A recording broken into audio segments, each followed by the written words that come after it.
আজ থেকে পুরো দায়িত্ব তোমার হাতে। এই কাজ সহজ নয়। উগান্ডা শিফটের জন্য তোমাকে প্রতিটি বিপদের মুখোমুখি হতে হবে। স্যার, পৃথিবীতে এমন কোনো কিছু নেই যা ক্যাপ্টেন হাল্কের শিফটকে ইউগান্ডা যেতে থামাতে পারে। ঠিক আছে, কিন্তু মনে রাখবেন এটাতে খুব দামি জিনিস আছে। সবাই কান খুলে শোনো, আমাদের হাতে বেশি সময় নেই। আমাদের 30 দিনের মধ্যে শিফটকে উগান্ডা নিয়ে যেতে হবে। সবাই নিজের নিজের পজিশন নিয়ে নাও। সবকিছু তো পরিষ্কার দেখছি, আর কিচ্ছু দিনই বাকি আছে, তারপর শিফট উগান্ডা পৌঁছে যাবে। এখন গিয়ে একটু ব্যায়াম করি। সর্দার, মনে হচ্ছে লটারি লেগে গেছে।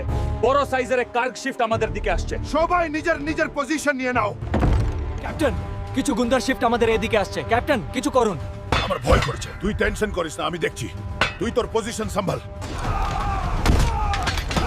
সবাই চুপ করে বসো।